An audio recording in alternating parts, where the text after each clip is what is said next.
Thank you, Chad, for those kind words and for the even kinder work that you and the Human Rights Campaign Foundation do every day on behalf of the lesbian, gay, bisexual, and transgender young people here and across America. It is such an honor to be here at the inaugural Time to Thrive conference, but it's a little weird too. Here I am in this room because of an organization whose work that I deeply, deeply admire. And I'm surrounded by people who make it their life's work to make other people's lives better, profoundly better. Some of you teach young people. Some of you help young people heal and to find their voice. Some of you listen. Some of you take action. Some of you are young people yourselves, in which case it's even weirder for a person like me to be speaking to you.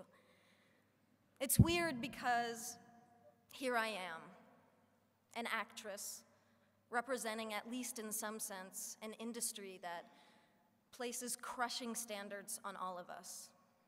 And not just young people, everyone. Standards of beauty, of a good life, of success. Standards that I hate to admit have affected me. You have ideas planted in your head, thoughts you never had before, that tell you how you have to act, how you have to dress, and who you have to be. And I have been trying to push back, to be authentic, and to follow my heart, but it can be hard. But that's why I'm here, in this room. All of you, all of us, can do so much more together than any one person can do alone. And I hope that that thought bolsters you as much as it does me.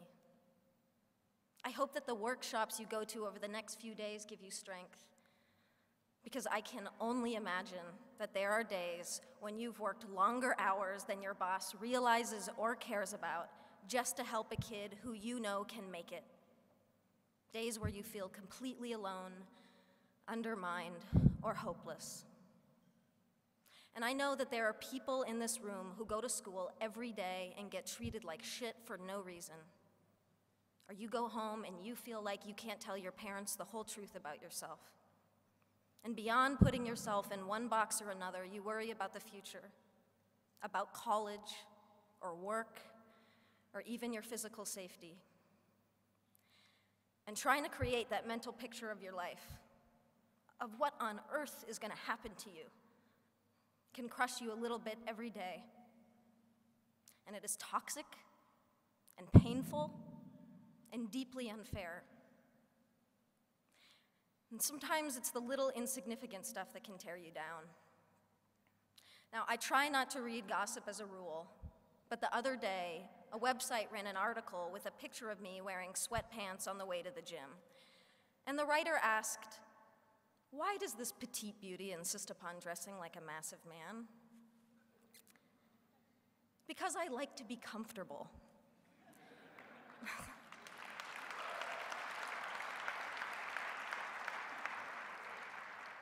There are pervasive stereotypes about masculinity and femininity that define how we're all supposed to act, dress, and speak, and they serve no one. Anyone who defies these so-called norms becomes worthy of comment and scrutiny, and the LGBT community knows this all too well. Yet there is courage all around us.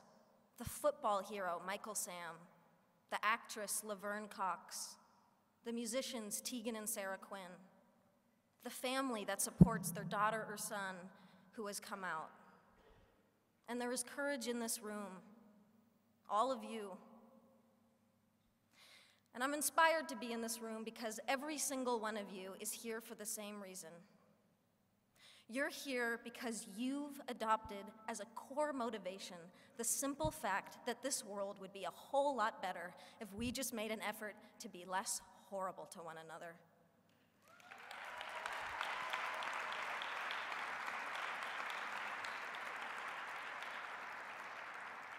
If we took just 5 minutes to recognize each other's beauty instead of attacking each other for our differences, that's not hard. It's really an easier and better way to live. And ultimately, it saves lives.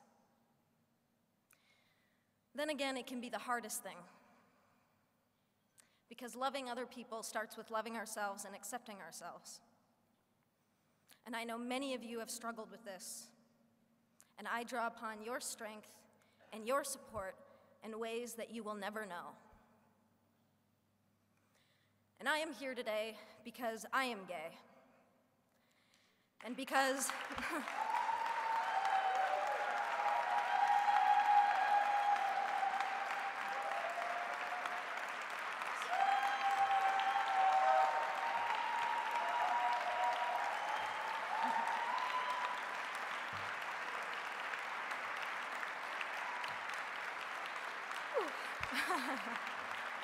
thank you.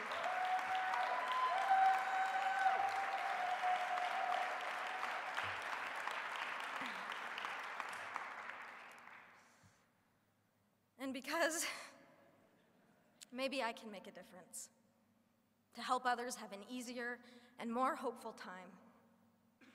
Regardless, for me, I feel a personal obligation and a social responsibility. I also do it selfishly because I'm tired of hiding, and I'm tired of lying by omission.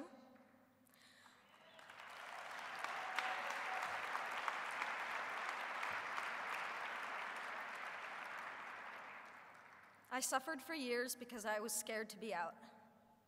My spirit suffered, my mental health suffered, and my relationship suffered. And I'm standing here today with all of you on the other side of that pain. And I am young, yes. But what I have learned is that love, the beauty of it, the joy of it, and yes, even the pain of it, is the most incredible gift to give and to receive as a human being. And we deserve to experience love fully, equally, without shame and without compromise.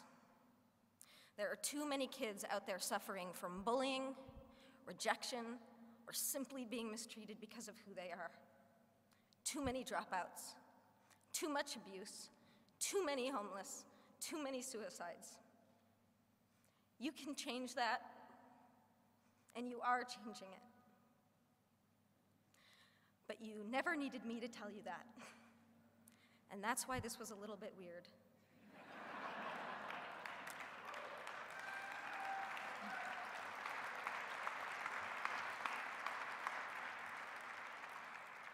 The only thing that I can really say is what I'm building up to,